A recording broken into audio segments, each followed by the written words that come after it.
Ya estrenó en cines en Argentina la nueva película de Paul Thomas Anderson, Una batalla tras otra, y estoy acá para hablarles del tema. Vi la mayoría de sus películas y debo reconocer que lo que más me gusta es cómo caracteriza a los personajes, cómo los desarrolla, cómo los particulariza. Hay algo en eso que es muy atractivo, todos tienen contradicciones. Mis películas favoritas de él son El hilo fantasma y Magnolia, y esta película es particularmente de acción, aunque tiene un poco de todo, y de eso vamos a hablar. Me copó, pero no terminó siendo de mis favoritas de su filmografía, ni mucho menos alcanza para mí el nivel que tiene El hilo fantasma. También hay algo de lo que voy a hablar después, y es que está hecha muy modo Hollywood, muchísimas locaciones, muchísimo presupuesto. Por momentos quizás perdía un poco por eso, pero bueno, esto lo dejo para después. Como es una película que acaba de estrenar, voy a hacer una reseña sin spoilers, después voy a pasar a mi interpretación y les voy a dejar una punta para un posible análisis en caso de que la vean más de una vez.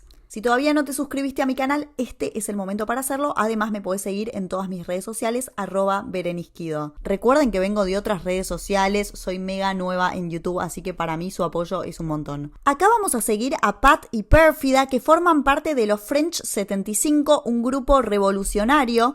Ellos son una pareja y realizan la mayoría de las tareas en conjunto.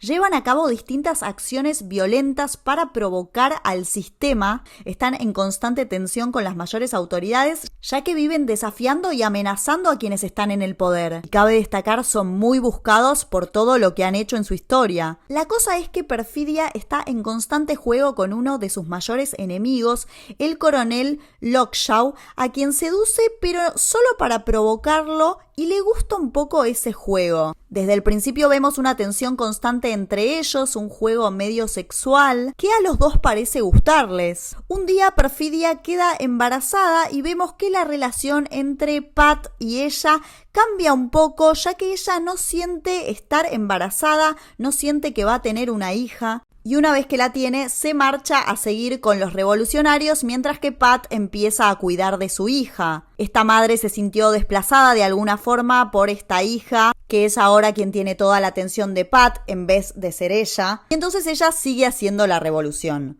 Hasta que un día le sale algo no tan bien porque mata a un hombre, la persiguen, la agarran y no te cuento más nada. Hasta acá es sin spoilers, yo quiero que vayas al cine a verla, necesito que vayas al cine a verla. Primero porque es una re película para ver en pantalla grande, de verdad que las escenas de acción están muy buenas. Y contarte que a partir de esto que te conté, la película va a ser una película de persecución. ¿Y va a haber un mensaje detrás de todo esto o eso yo interpreté? Lo voy a contar con spoilers más adelante, pero hay algo de la hipocresía en las ideologías extremas, tanto en el bando de los revolucionarios como así también en el de los conservadores y racistas.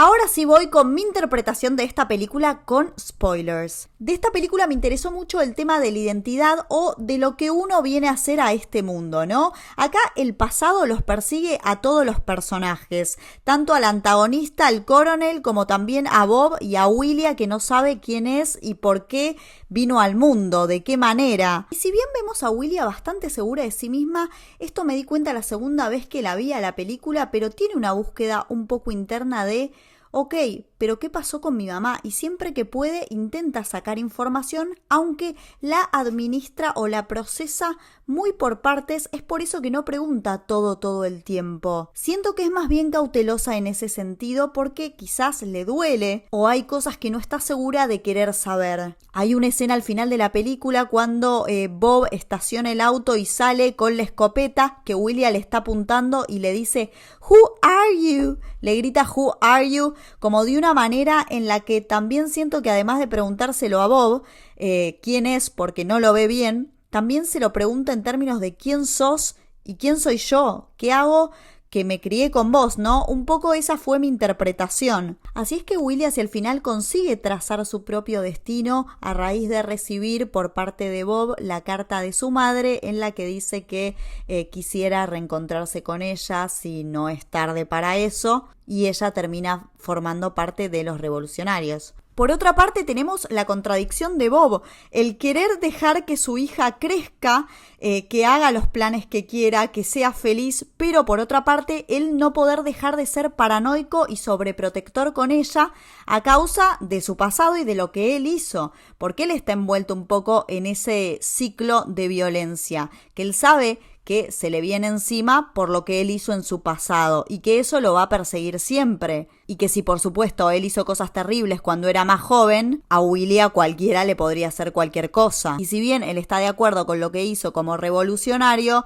siente que después le es contraproducente, sobre todo ahora que quiere criar una hija y estar seguro o llevar una vida muchísimo más tranquila. También lo vemos que está fuera de estado físico y eso se evidencia de manera satírica en muchos fragmentos de la película, como cuando cae del árbol. Y sobre el final, cuando él le da la carta de la madre, me parece que ahí le está dando la posibilidad de elegir a Willia su propio destino, más allá de ser él quien cuida de ella. Willy en cierta forma queda liberada por parte del padre. Después tenemos el personaje del coronel, ¿no? Como que nunca termina de morir hasta lo último, ultimísimo, ese especie de epílogo que hay en la película. El personaje del coronel me parece súper atractivo, está lleno de contradicciones, busca reconocimiento constantemente, quiere entrar a los aventureros de la Navidad también para ser reconocido, todo el tiempo busca este reconocimiento, este poder. Y tengo dos hipótesis posibles sobre su amorío o su obsesión con el personaje de Perfidia. Por un lado, tengo una hipótesis que para mí puede haberse dado que él sienta amor por ella y se queda enojado y resentido porque ella lo deja, cuando él va a llevarle las flores ya no está y entonces queda resentido con esa situación, por eso también es que se motiva más para entrar a aventureros de la Navidad. Y por otra parte pienso que pudo haber sido una relación de obsesión o calentura en la cual, bueno, mediante este juego de seducción entre ambos, de provocación constante, en la cual les gustaba o parecía que les excitaba esto de la guerra, de estar en el bando opuesto, y a través de eso se fue dando un vínculo entre ellos, pero ella terminó de alguna manera engañándolo a él. Como ella le termina ganando al irse de ese lugar, él se queda con bronca y por eso quiere ser parte de los aventureros de la Navidad y borrarse por completo ese pasado. Y bueno, ahora sí voy a lo que para mí es el mensaje de la película y tiene que ver justamente con esta hipocresía de estos bandos de ideologías extremas. Sí, porque en realidad los dos terminan siendo un poco lo mismo y un poco terminan comportándose de la misma manera con el propio bando. En el caso de los aventureros de la Navidad, tienen muchas reglas para que vos puedas estar dentro de su bando y tienen mucha investigación por detrás que justamente le termina jugando en contra al coronel porque no lo dejan ingresar, salvo al final de la película que le hacen a modo de chiste esto de esta es tu oficina, este es tu lugar y bueno, lo terminan matando con el gas. Y por otra parte este bando de los revolucionarios que también ejercen violencia, o sea, vemos violencia de ambos bandos y vemos también que eso no lleva a ningún lado, ¿no? Una batalla tras otra, porque claro, son dos ideologías extremas que a fin de cuentas están haciendo lo mismo, los unos con los otros. Y en el caso de los revolucionarios no ayudan a Bob en su peor momento cuando necesita las coordenadas para ver a la hija. Todas estas reglas que tienen que en realidad son contraproducentes con quienes obraron por ellos. Entonces, bueno, por un lado la película no busca glorificar ni a los revolucionarios ni a los racistas, sino que los pone a ambos bandos frente a sus contradicciones.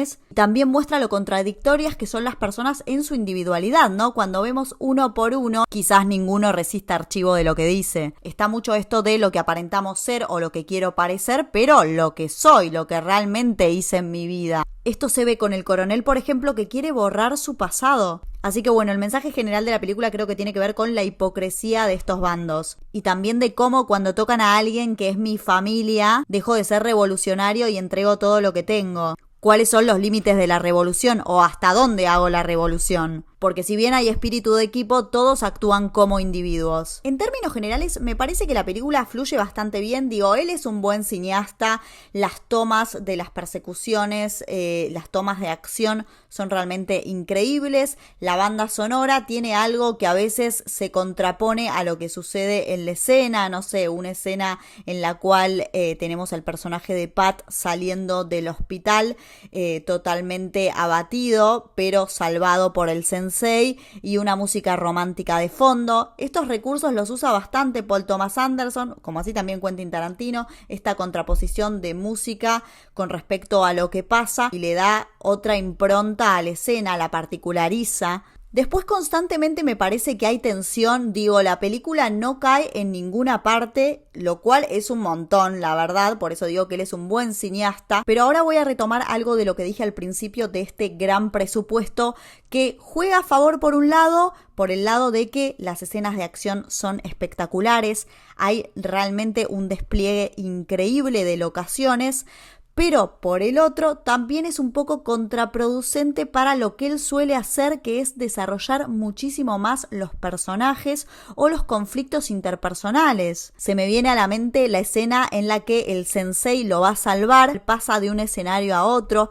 mostrándonos la cantidad de gente que vive junta, que bueno, esa es una realidad que está bueno que se muestre, pero queda como de fondo un poco, porque la acción se concentra en, bueno, él tiene que enchufar el celular para poder llamar al grupo para que lo salve, y en ese ir de locación en locación, de saludar a la gente, está bueno por un lado porque genera cierto realismo de, bueno, tengo que saludar a todos estos, o todos estos viven acá, están jugando a las cartas, o están comiendo, o qué sé yo, pero por otra parte es, bueno, dale, ¿qué pasa? ¿Llama, no llama? ¿Sabe el código? ¿Se lo acuerda? Y queda muy como en el chiste. Me preguntaba si era necesario todo eso, como así también ahora voy a pasar a hablar de esta subtrama que tiene que ver con los aventureros de la Navidad. Creo que también se me hicieron muy largas las escenas de los aventureros de la Navidad para la trascendencia que terminan teniendo. A ver, hay un montón de cosas que están re bien jugadas en cuanto al racismo, en cuanto a los diálogos, en cuanto a la tensión. Pero de vuelta hay algo de las locaciones que cuando vemos todos esos lugares inmensos o que nunca terminan de llegar o que se me genera algo como, bueno, quizás podría haber sido más corto o quizás podría haber retenido más la atención en pequeñas escenas o con escenas un poquito más cortas en cuanto a eso. Y por otra parte, me hubiese gustado una escena más, por lo menos en la cual estén bien el personaje de Pat con su hija Willia. Básicamente porque me interesa si él después va a dar la vida por ella.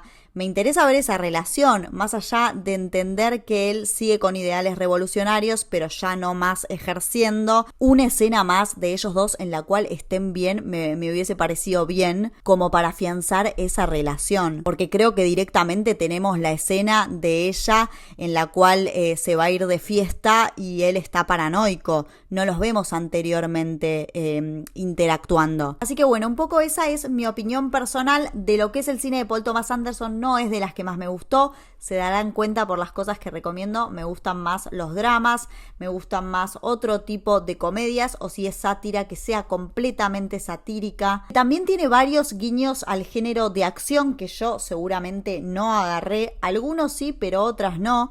El sensei le dice en un momento a Bob cuando se está por tirar de la ventana, acordate de Tom Cruise, y él está muerto de miedo, de hecho cuenta hasta 4 y no se tira. Así que bueno, hay constantes guiños que quizás no agarré, pero de todas formas es súper disfrutable desde lo visual. Así que bueno, ¿qué opinan de esta película? ¿La van a ir a ver? ¿La vieron? Déjenme en los comentarios y gracias por estar del otro lado. Nos vemos en el próximo video.